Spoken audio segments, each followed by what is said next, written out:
Get Certified Together program is created by Technocofe, your free online knowledge sharing website, based out in London.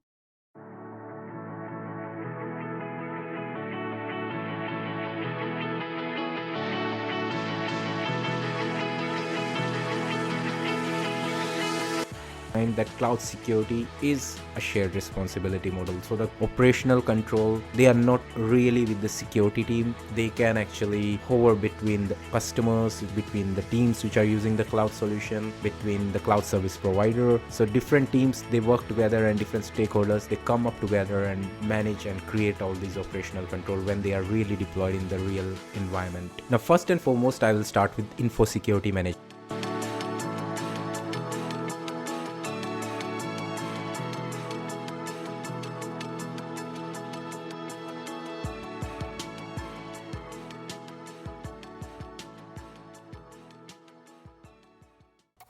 Hey everyone, welcome to another episode of Get Certified Together series. This is episode number 44 I'm recording today with yet another topics related to cloud security operations.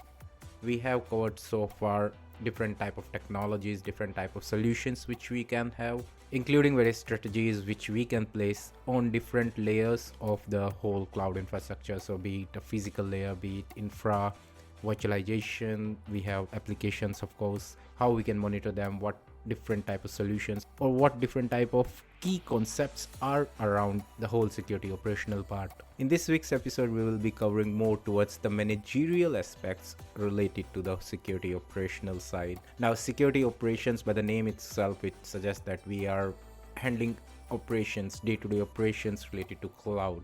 Operation itself is not a new concept. We all working in IT, or even if it's a non-IT department, if it's more towards like engineering business or any kind of organization, whatever kind of solutions or whatever kind of offerings they have in the market, they have their own operations team, and which mainly cover things like performance monitoring, operations around capacity, how we can have better plans for change management, how we can have configuration management. These all concepts are there for quite long, and we are just covering them from the point of view of cloud security this time. So hopefully this episode might not be that long because concepts are pretty basic, and when I'll be going through with them, you easily can understand and you easily can correlate. Now there must be question in your mind that if this is such an easy topic and if the whole concepts are such straightforward, why haven't released the episode before? Why it took around 10 days to make this recording available for everyone? Well, the disadvantage of moving the whole audio setup of recording onto the garage is that means I have to record my episode without any heating or without any temperature control. I'm here recording around 8 in the evening and it's already -3 outside, so I am kind of shivering and kind of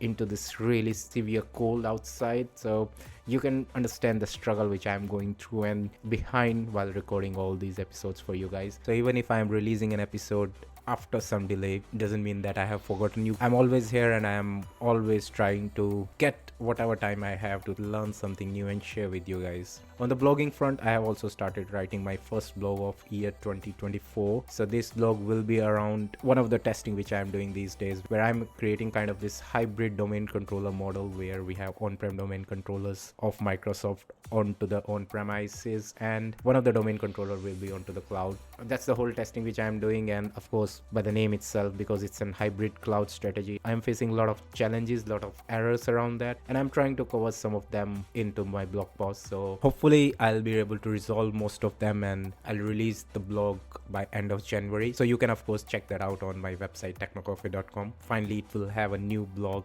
I think I am writing it after 7 or 8 months, so it's kind of exciting in that sense as well. So apart from that, there is nothing new to share, but I certainly hope that you guys are also excited about this new year, and you guys also must be at least following your resolutions in January month. So it's pretty early to break new year resolution in the first month of the year itself. So I hope you guys are following whatever goal you have thought of achieving in this year, and something similar which I'm doing as well. Just all the best to you guys, and let's take a quick break, and after that break we'll be starting the next topics of this domain cloud security operations. Alright, welcome back. Let's start with today's episode. So what I'll be covering today is topic number 5.4, which is implementation of operational controls and standards. So operational control, like I mentioned, are here since we have started working in this IT or technical field. Even non-tech operations are always there. We need someone to monitor the things which are happening in an organization, in an office, or in a building. Everywhere operations plays a crucial role. Of course, in terms of cloud security or any kind of security as a whole, we have to think over from the same perspective here as well. What are different strategies or what are different operational controls? So let's dive into them. Although there are around 12 type of operational controls which are mentioned in this particular subtopic, I'm not going through them on the same series itself which is mentioned in the syllabus. So I'll be more covering towards like the real use case, how it really start up, which is kind of like a baseline, or which is kind of like the first thing you have to think when you are discussing about or when you're thinking about cloud operations or security operations. And then we will subsequently link all other concepts around that and probably make a chain, and it will be then easier to correlate the things, how it is really happening and how different operational control, or how these different concepts actually work together in an organization. Now we have to recall the same concept or same goal which we have discussed multiple times, that cloud security is a shared responsibility model. So the operational control, they are not really with the security team. They can actually hover between the customers, between the teams which are using the cloud solution, between the cloud service provider. So different teams, they work together, and different stakeholders, they come up together and manage and create all these operational control when they are really deployed in the real environment. Now first and foremost, I will start with info security management. Info security management covers all strategies, solution and controls set up and managed by the security team. Now security team, they might have their own recommendation, they might have their own solution which they want to deploy and which they want to run to operate for a particular cloud solution or cloud deployment. You as a cloud architect or you as an end user can have certain say that your application can support this particular kind of software or can support this particular type of monitoring, but ultimately it's the security team or it's the security operations team who should be managing them or who should be actually monitoring them day in and day out. So they have the final say in what kind of solution and what kind of strategies should be there. Of course, it will cover everything like asset management, policies of security, access control, roles and responsibilities. Every security personnel, every security team have their own way of doing things and way of using the solution. Maybe you have a new CISO in your organization and they have worked on a particular monitoring solution or particular asset management solution, inventory solution, and which they want to redeploy in current organization as well and work on that because they are pretty comfortable in using them, and those solution or those softwares have a better experience. So it's completely upon security team what kind of solutions they want to deploy, and whole discussion around that, whole deployment around this security management solution is covered as part of info security management. Now those info security management solution or those strategies which are part of ISM, what they will be doing, they will be monitoring some end system. They will be checking whether all the assets, all the softwares, all the applications, all the cloud building blocks are monitored properly. One of the foremost criteria around that is availability management. So application which you are deploying on the cloud, even the servers, even storage solution, networking equipments, they all must be highly available at all the time. Otherwise you are simply losing the concept around switching onto the cloud when you are actually playing with the availability. Because if you are losing availability, if you are not creating a high available solution, you are in a way playing a risk here. If something goes wrong with the equipment or something goes wrong with the application, your end users will not have any access of that application at all. And it makes worse in case of public cloud, because in public cloud you cannot actually go to data center and fix those solutions. So for example, if you are deploying in one particular AZ of AWS and something goes wrong with that availability zone of AWS, no one can do anything. Your application is simply gone. So you have to create that application highly available in the day zero itself. So that availability management is another key concept around the whole operational controls. One more thing is capacity management. Now, capacity management, name simply suggests you are checking the utilization. We have covered this concept in previous episodes as well, where we discuss about this shared resources and how we can have clustered hosts. So capacity management is around that. What you are essentially doing is you are making sure that you have ample capacity in your whatever application you are deploying, or whatever instance, whatever virtual machines, containers, clusters you are creating. Those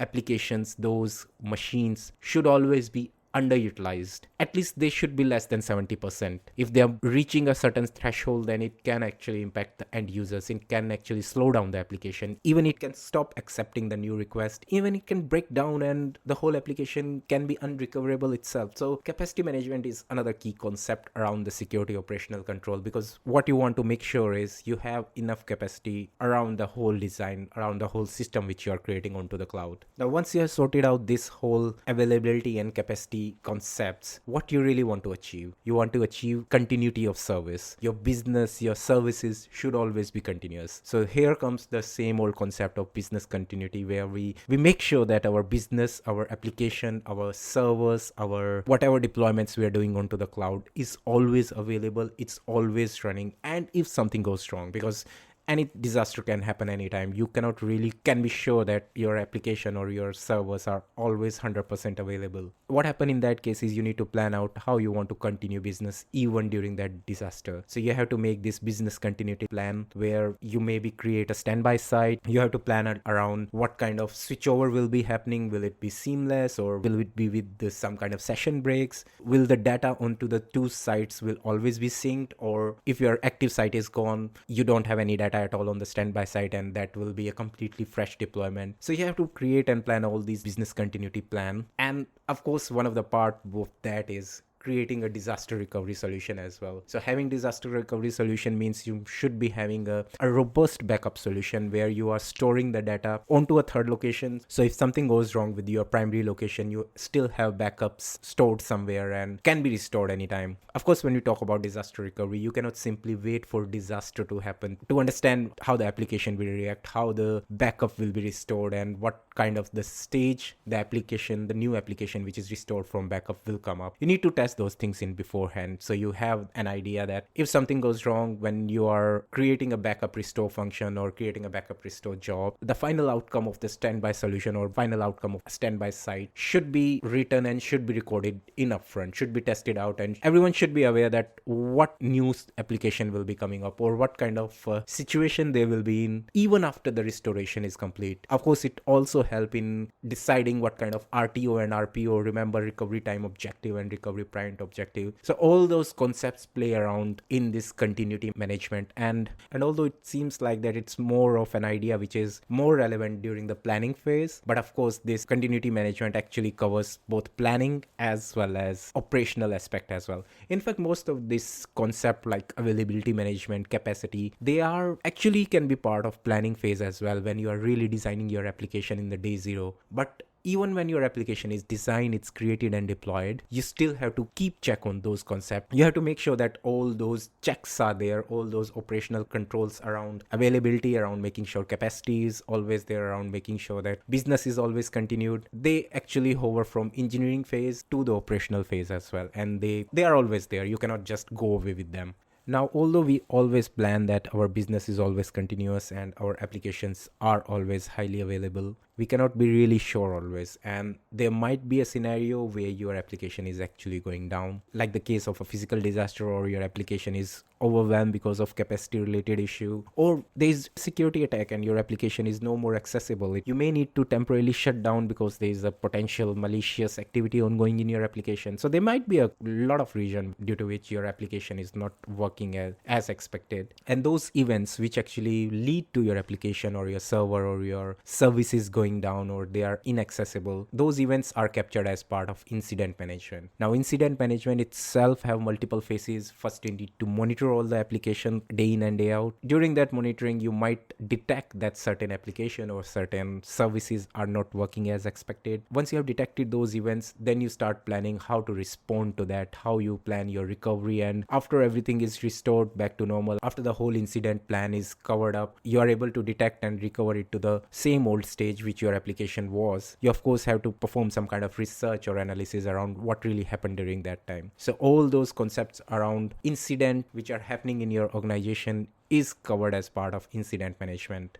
Now, incident itself, when you are solving a particular incident, when you are responding and recovering your application, that doesn't mean that you actually know about the problem as well. What really caused that issue? What really happened which actually lead to your application going down. That is covered as part of problem management. So there is a slight difference between the two. They although sound same, incidents management and problem management, but problem management is dealing with the root cause behind a particular incident. So incident management is more into detecting and monitoring and recovering your application or your servers or your services, but problem management is actually identifying why that service went down at the first place. And that particular concept or that particular operational strategy is really important, because what you don't want is same thing or same kind of incidents happening again and again without fixing the actual problem which lead that incident. And you need to, of course, apply some fixes. You need to apply some solution or some kind of patches so that that particular application or particular solution from whatever way it went down doesn't happen again. It should not be repetitive. Now, of course, when you're certain about the root cause of a particular incident, you need to apply the fix. That fix might be maybe a single line command you need to run, maybe a different kind of strategy you need to put in place, maybe you need to redeploy your application again, maybe you have to apply some patch, maybe you have to apply a new software release. These whole different kind of solutions or these whole different kind of recovery methods are covered as part of release management. What you're doing in release management is you are planning out what was the baseline configuration, how the application was deployed firsthand, how it was running in the production environment.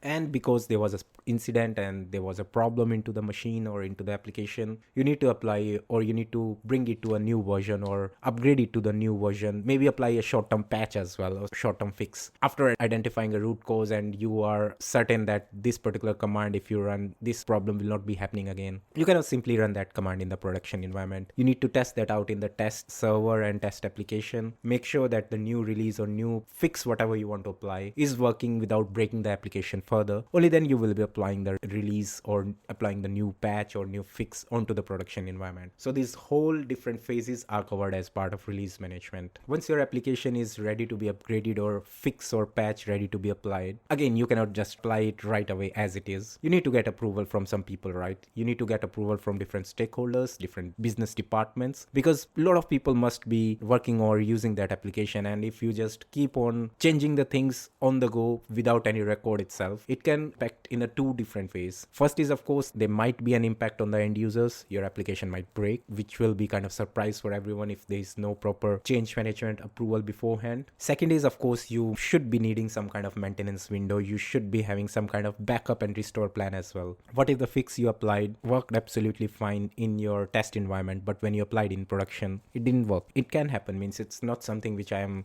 just speaking out of the blue.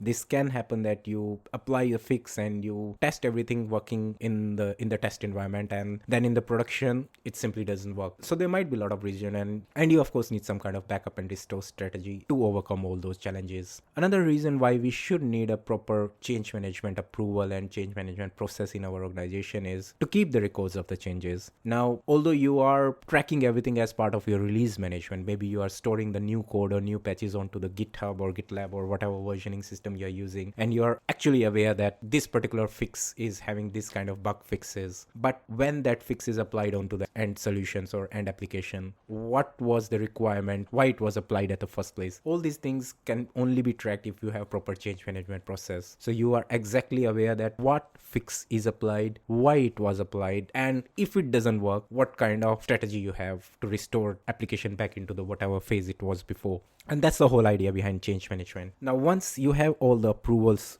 sorted out and there is a change management board who is okay with your recommendation and they are okay for you to go ahead with your activity, what if you have 50 or 60 or 100 servers or 150 applications on which you need to apply that patch? You cannot do it simply by logging into each application and running or applying whatever fix you have. You need some kind of configuration management solution. So you can use Ansible or Puppet, and they again have benefit of their own. You are not only saving the time with this automation, but of course you are again keeping another set of record, because if you are running an Ansible playbook, that can be versioned on the GitLab or GitHub as well, and you can keep track of what kind of changes is applied in a particular Ansible run. Everything can be recorded, everything can be kept for future reference, and it's much easier to roll back as well if you are applying something and it doesn't really work. So configuration management, it's exactly what it is doing. It is managing the whole configuration. It is making it easier for you or any application owner or even the security operational side.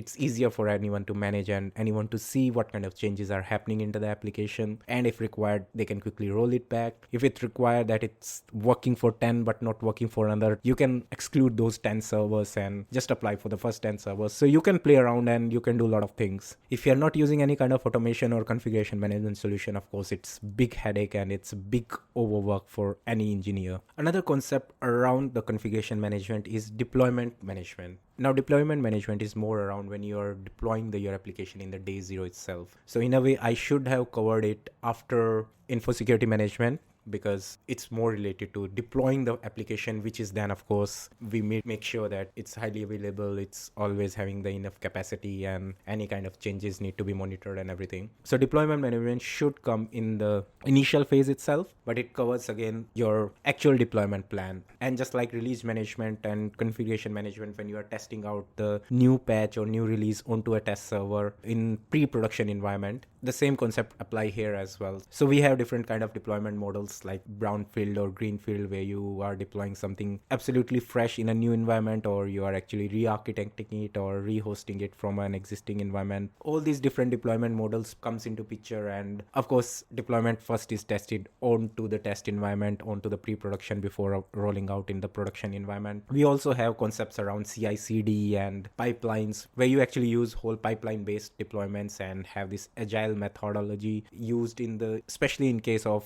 if application or softwares, it's not that relevant if you are creating the new servers. But yeah, deployment management covers all those concepts around CI/CD and DevOps. Now, last bit in this security operational control comes under the service level management. What we are achieving from this whole operational controls or whole operational management thought process, ultimately we want to have highly available application with SLA of say 99.99% or 99.9999%. What we really want to achieve is whatever we have promised to our customers. If I am a service provider, I'm a cloud service provider, I'm promising to my customer that cloud will be available for, I don't know, most of the time, if not always. If I am an application provider, I want my end users to never ever face any kind of scenario where they are not able to access the application, because I am getting paid for that. And if I'm not ensuring that my application is always available for end users, my cloud services are not available for the end users, then I have to pay some kind of penalty and some kind of expense should be attached to it.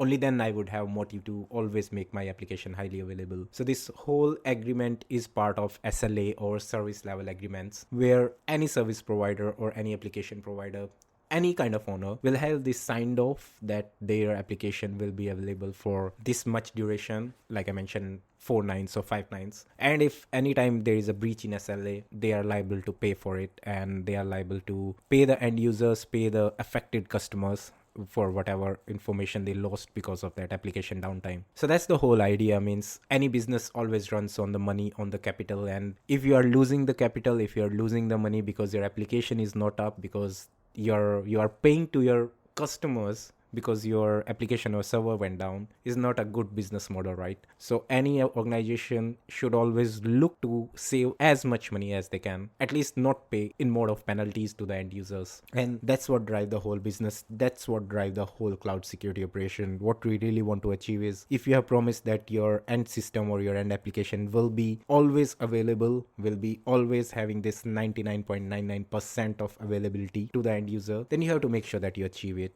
And what you can do to make sure that it's always there and you don't have to pay the penalty, you have to make sure that it's available, you have to monitor the capacity, you have to monitor the incidents, find the problems, fix in the new releases, apply them as gracefully as you can onto the whole estate, and of course again monitor them and make sure that business is always continuous. If really something is going down, if really there is a disaster, how quickly you can recover and how much latest data you can recover from that recovery point. So that's whole what is driving this whole cloud security operation. So ultimately we have to provide the services what we agreed to the end users. All right, that's it for today's episode, and I hope that you have learned something new today. Like I mentioned, this episode was a bit easier for me to record, and I haven't referred my notes at all, because this is something which I am doing since past 10 years, and this is something which I can speak on any day. So it was easier for me, but of course if it's a new topic for you guys, then you can try to understand it, and hope you guys learn something new.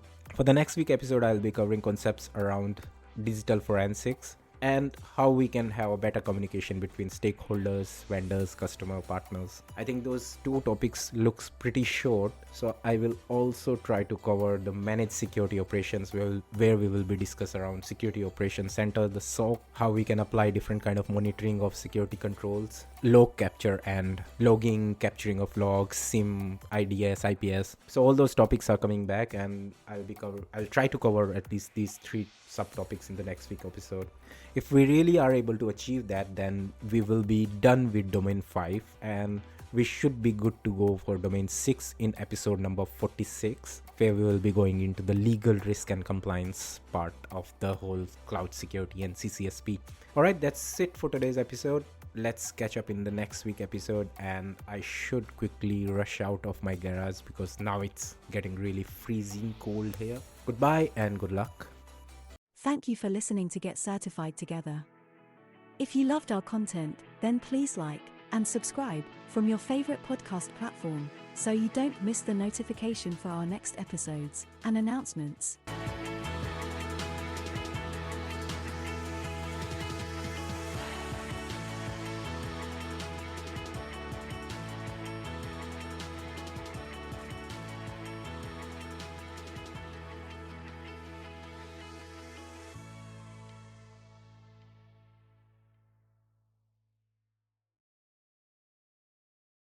Get ahead of postage rate increases this year with Stamps.com. It's like your own personal post office. Sign up with promo code PROGRAM for a 4-week trial plus free postage and a free digital scale. No long-term commitments or contracts. That's Stamps.com, code PROGRAM.